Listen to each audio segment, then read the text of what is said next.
안녕하십니까. 반갑습니다. 사도 베드로는 자신의 죽음이 임박했음을 알았습니다. 예수님께서 말씀하신 그의 죽음에 대한 예언은 자신이 언제 어떻게 죽을 것인지에 대한 인식을 분명히 했을 것입니다. 오늘 14절은 이렇게 기록하죠. 이는 우리 주 예수 그리스도께서 내게 지시하신 것 같이 나도 나의 장막을 벗을 날이 임박한 줄을 알미라. 예수님께서 베드로의 죽음에 대하여 이렇게 말씀하신 적이 있습니다. 요한복음 21장 18절 19절이에요.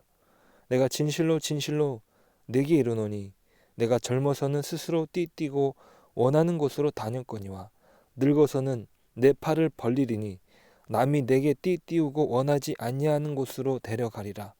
이 말씀을 하심은 베드로가 어떠한 죽음으로 하나님께 영광을 돌릴 것을 가리키심이러라. 이 말씀을 하시고 베드로에게 이르시되 나를 따르라 하시니, 네로가 그리스도인들을 속죄양으로 사용하는 무서운 핍박의 환경이 임한 것입니다. 베드로는 자신에게 말씀하신 계시의 순간을 염두에 두고 있는 것이죠. 이러한 때에 베드로는 무엇을 말하고 있느냐면 어떤 새로운 것을 말하는 것이 아닙니다. 대신 단지 그들을 일깨워 생각나게 하고자 합니다. 베드로서 1장 오늘 12절이에요. 그러므로 너희가 이것을 알고 이미 있는 진리에 서 있으나 내가 항상 너희에게 생각나게 하려 하노라. 이게 12절에서만 생각나게 한다는 말을 기록하는 것이 아닙니다. 13절에서도 15절에서도 그것을 반복합니다. 13절, 내가 이 장막에 있을 동안에 너희를 일깨워 생각나게 함이 옳은 줄 여기노니. 15절, 내가 힘써 너희로 하여금 내가 떠난 후에라도 어느 때나 이런 것을 생각나게 하려 하노라. 물론 아직 그들과 함께 있는 동안에도 그는 계속 가르칠 수 있을 것입니다. 하지만 자신의 죽음이 다가오는 것을 아련히 보면서 사도 베드로는 자신이 떠난 후에 일어날 일에 대하여 대비해야만 했던 것이죠.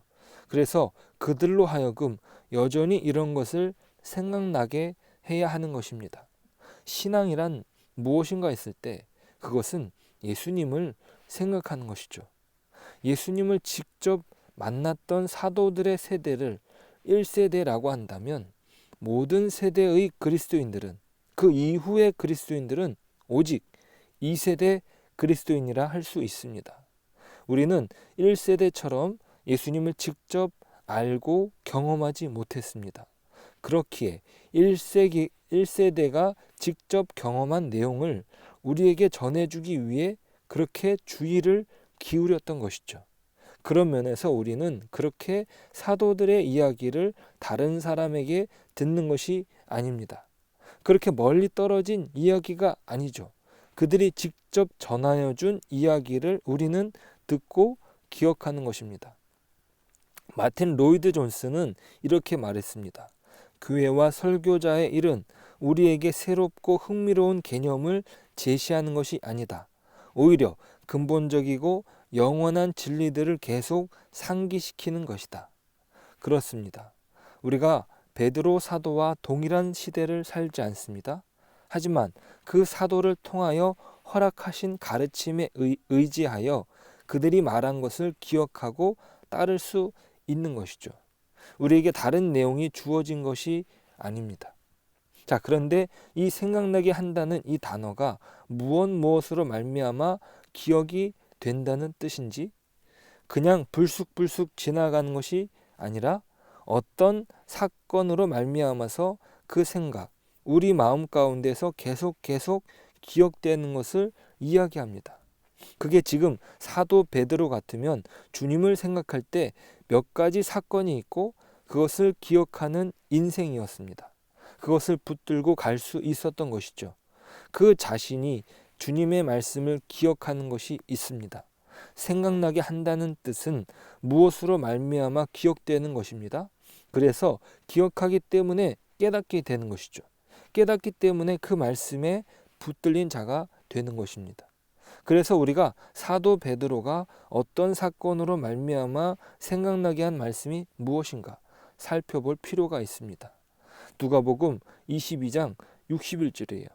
주께서 돌이켜 베드로를 보시니 베드로가 주의 말씀 곧 오늘 닭 울기 전에 내가 3번 나를 부인하리라 하심이 생각났다는 것이에요. 그는 설마 이런 일이 일어날 것이라는 것은 몰랐습니다. 하지만 그가 자신이 예수님을 3번 부인하고 나자 예수님께서 하셨던 말씀이 생각난 것이죠. 그는 이 사건을 평생 잊지 못했을 것입니다. 그가 겸손할 수 있었던 까닭은 무엇입니까? 그가 사도로서 초대교회 위에 군림할 수도 있었지만 그가 늘 겸손하게 섬길 수 있었던 까닭은 이 말씀이 생각났기 때문이죠. 요한복음 14장 26절을 보시면 보혜사 곧 아버지께서 내 이름으로 보내실 성령 그가 너희에게 모든 것을 가르치고 내가 너희에게 말한 모든 것을 생각나게 하리라. 예수님께서 생각나게 하신 것이 무엇입니까? 우리가 성령을 받으면 보혜사 성령이 오시면 계속 생각이 납니다. 내 생각이 아니라 예수님 생각. 사람들의 말이 아니라 예수님의 말씀이 계속 기억되게 하고 깨닫게 하는 일이 계속 일어납니다. 여러분, 성령 충만하십니까? 그러면 말씀이 계속 기억나고 그 말씀에서 힘을 얻을 것입니다. 그것이 성령님이 하시는 일입니다. 우리가 주님의 증인이 되기 위해서는 그분의 말씀과 그 말씀을 하신 분의 삶이 기억되어야 하는 것 아니겠습니까? 오늘 16절 말씀 또 보시겠습니다. 우리 주 예수 그리스도의 능력과 강림하심을 너희에게 알게 한 것이 교묘히 만든 이야기를 따른 것이 아니요 우리는 그의 크신 위엄을 친히 본 자라. 이 베드로가 이 베드로 후서를 직접적으로 쓰게 된 동기는 예수님의 재림은 없는 일이다. 거짓 선생들이 들어와서 믿음을 뒤흔드는 사건들 때문입니다. 그래서 우리 신앙 전체를 뒤흔드는 것이에요. 우리가 좀 잘 믿어보겠다 하면 흔드는 것이 바로 사단의 일입니다. 어떤 결심을 하고 믿음을 세워보려고 하면 온갖 방해가 일어나죠. 먼 곳에서 일어나는 게 아니고 아주 가까운 곳에서 일어납니다. 가족 간에 불화가 일어나기도 하고 온갖 이상한 일이 생기기도 합니다. 정말 수련회나 특별한 시간으로 말씀을 읽으려고 하면 더욱 그렇게 방해하는 것을 매번 느낀다니까요. 그래서 우리가 성경을 읽기로 했다면, 기도하기로 했다면 전화 같은 것은 잠궈놔야 합니다. 카톡도 보지 말아야 합니다. 그래서 여러분들이 정말 나를 뒤흔드는 것에 깨어있고 근신하지 않으면 그냥 당하는 줄 모르고 매일 당하며 살게 되는 것입니다. 그러면서 가랑비에 옷 젖듯이 무슨 낙수물에 바위 패이듯이 그렇게 우리의 믿음은 구멍이 숭숭 뚫리게 되어 있습니다. 17절에 보시면 지극히 큰 영광 중에서 이러한 소리가 그에게 나기를 이는 내 사랑하는 아들이요 내 기뻐하는 자라 하실 때에 그가 하나님 아버지께 존귀와 영광을 받으셨느니라. 예수님께서 변화산에서 변화되는 사건을 베드로가 경험합니다. 그 기억 때문에 예수님의 재림에 대한 거짓 이야기에 흔들림이 없는 것이죠. 예수님께서 세 제자 베드로와 야고보와 요한 세 사람을 데리고 변화산에서 놀라운 모습을 보여주셨습니다. 얼마나 감동적인 장면이었겠습니까? 그래서 경험했기에 그는 흔들리지 않는 믿음의 길을 가는 것이에요.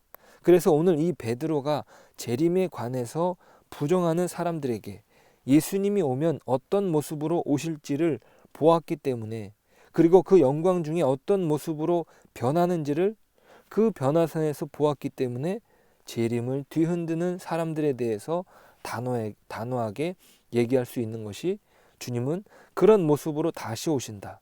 이런 얘기를 하는 것이죠. 그런데 보면 이 내 사랑하는 아들이요 내 기뻐하는 자요 라고 마태복음에서 2번 나옵니다. 3장 17절에서 처음에 예수님께서 요단강에서 세례를 받고 나오실 때 들었던 음성이고, 두 번째는 이 변화산에서 음성을 듣고 이는 너희들에게 하는 음성이라고 듣게 됩니다. 그래서 제자들이 말씀을 친히 들은 것이죠. 오늘 예수님께서 어떤 분이신지 어떻게 변화하는 것인지를 확실히 알기 때문에 이런 증언을 하는 것입니다. 18절이에요. 이 소리는 우리가 그와 함께 거룩한 산에 있을 때에 하늘로부터 난 것을 들은 것이라, 이렇게 기록합니다. 자, 그런데 더 중요한 게 있다고 오늘 본문은 이야기합니다. 19절부터 21절이에요. 또 우리에게는 더 확실한 예언이 있어 어두운 데를 비추는 등불과 같으니 날이 새어 샛별이 너희 마음에 떠오르기까지 너희가 이것을 주의하는 것이 옳으니라. 먼저 알 것은 성경의 모든 예언은 사사로이 풀 것이 아니니 예언은 언제든지 사람의 뜻으로 낸 것이 아니요 오직 성령의 감동하심을 받은 사람들이 하나님께 받아 말한 것임이라. 베드로는 자신의 경험만을 말하지 않습니다. 이게 인간으로서 정말 대단한 것이라 되는데요. 자신의 경험을 더 강조했을 텐데 말이에요. 저 같으면 그랬을 것 같습니다. 그런데 베드로는 자신의 경험보다 더 확실한 예언이 있다는 것이에요. 내 영적 체험보다 더 중요한 것은 말씀이라는 것이죠. 나는 그런 경험이 있지만 더 중요한 것은 말씀이다. 그 말씀을 바탕으로 나의 경험이 있다라고 이야기하는 것이에요. 나는 경험이 있지만 여기에 더 확실한 예언이 있다는 것이에요.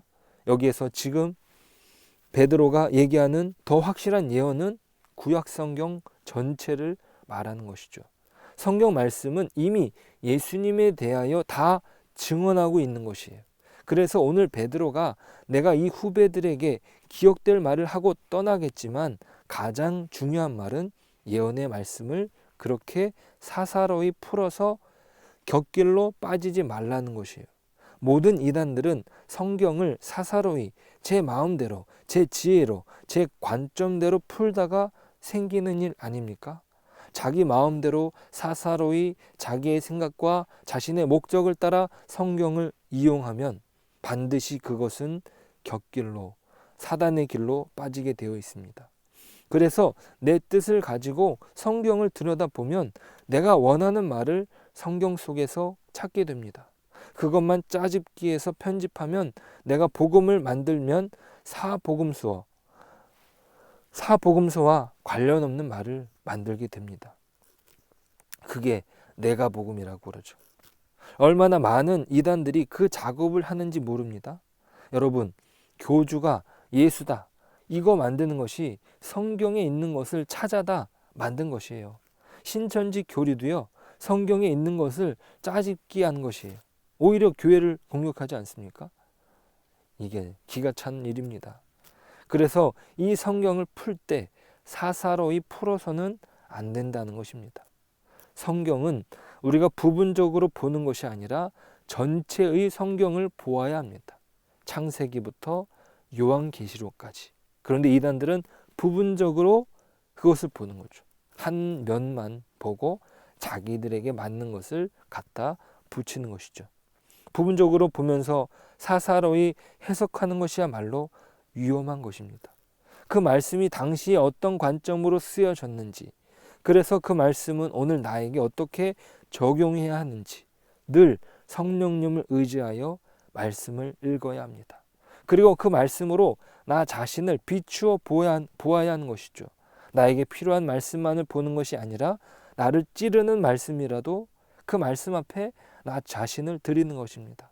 내 해석과 내 관점이 아니라 하나님의 눈과 하나님의 관점과 하나님의 시선과 하나님의 마음으로 이 말씀을 대할 때 비로소 우리는 그 말씀이 하나님의 말씀으로 다가오게 되어 있고, 그렇게 하나님의 말씀으로 다가오면 우리는 말씀 때문에 변화되는 삶을 사는 것입니다.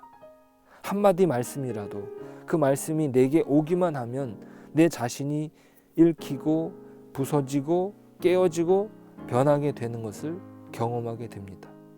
오늘 그러한 말씀으로 인도함을 받는 저와 여러분의 삶이 되시길 축복합니다. 기도하겠습니다. 하나님 감사합니다. 우리가 하나님의 뜻을 깨달을 수 있는 귀한 하나님의 말씀을 허락하신 것 고맙습니다. 하나님의 말씀으로 늘 우리 자신을 비추며 그 말씀이 우리에게 기억되어 우리 자신을 살펴보며 살아가는 저희들이 되게 하여 주옵소서. 우리가 원하는 말씀만을 구하는 것이 아니라 어떠한 말씀이라도 그 말씀 앞에 우리 자신을 비추고 그 말씀 안에서 오늘도 주님을 닮아가는 그 변화의 길을 걸어가는 오늘 하루가 되게 하여 주옵소서. 예수님의 이름으로 기도드립니다. 아멘.